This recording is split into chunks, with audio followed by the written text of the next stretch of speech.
No doubt middle east में चल रहे इस युद्ध में ईरान अकेले ही अमेरिका पर भारी पड़ रहा है। वो अमेरिका के थार्ड से लेकर पैट्रियट डिफेंस सिस्टम को उड़ा चुका है। अब अमेरिका ने युद्ध में पहली बार अपना हिमार्स मिसाइल लॉन्चर उतारा। अब सवाल यह कि क्या यह हिमार्स रॉकेट सिस्टम ईरान के प्रहार का जवाब दे पाएगा? आखिर इसे ही अमेरिका ने मिडिल ईस्ट के इस युद्ध में क्यों उतारा? ट्रंप को हिमार्स पर इतना भरोसा क्यों है? देखिए, मिडिल ईस्ट में ईरान ने अरब देशों में मिसाइल दाग का धुआं कर दिया। 38 दिन से ईरान सऊदी अरब, बहरीन, कुवैत, यूएई को टहला रहा है। Oil depot, power plant, water desalination plant को ईरानी मिसाइलें टारगेट कर रही और खाड़ी देश ईरान की इस हमले को रोक भी नहीं पा रहे।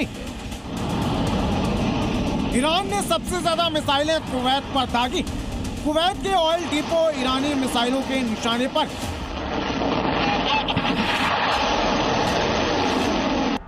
HIMARS rocket launcher system America द्वारा निर्मित बेहद सटीक हल्का मोबाइल लॉन्चर है। हल्का होने के कारण इसे अमेरिका बड़ी आसानी से अपने C-130 हरक्यूलिस सैन्य विमान से कम समय में कहीं भी ले जा सकता है। हिमार्स रॉकेट लॉन्चर की मारक क्षमता 80 किलोमीटर, जबकि आर्मी टैक्टिकल मिसाइल सिस्टम की क्षमता 300 किलोमीटर। 45 सेकंड में बैक टू बैक 6 मिसाइलें ये सिर्फ 16 सेकंड में अपने टारगेट को लॉक कर निशाना लगा सकता है। इसे 1 मिनट में दोबारा लोड किया जा सकता है।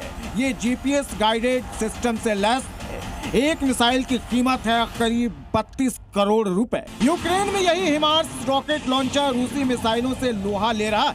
अभी तक हिमार्स सिस्टम रूस की सैकड़ों मिसाइलों को मार चुका है और यूक्रेन में इसकी कामयाबी को देखकर ही ट्रंप इसे मिडिल ईस्ट के जंग में उतारे ताकि ईरानी मिसाइलों का शिकार किया जा सके। हिमार्स के कुवैत पहुंचते ही युद्ध में अमेरिका और इजराइल ईरान पर हावी होने लगे। इजराइल ने तेहरान पर सबसे घातक एयर स्ट्राइक की। इजराइल ने यह हमला तेहरान में मौजूद IRGC ठिकाने पर किया। इजराइल के इस हमले में IRGC के खुफिया संगठन के प्रमुख माजिद खादेमी को मारने का दावा किया, लेकिन ईरान से इससे भी खौफनाक खबर आ सकती है। अगर सच साबित हुआ तो फिर खाड़ी देशों में बड़ी तबाही मच सकती है।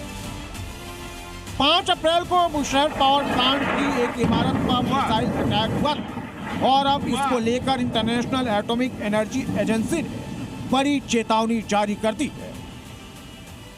IAEA ने दावा किया है कि बुशहर पावर प्लांट पर अगर ऐसे ही हमले होते रहे तो किसी भी वक्त गंभीर रेडियोलॉजिकल हादसा हो सकता है, जिसकी चपेट में खाड़ी के दूसरे देश भी आ सकते हैं। बुशहर पावर प्लांट पर चौथी बार हमला हुआ और अगर रेडिएशन लीक हुआ तो इसके नतीजे बेहद भयावह होंगे।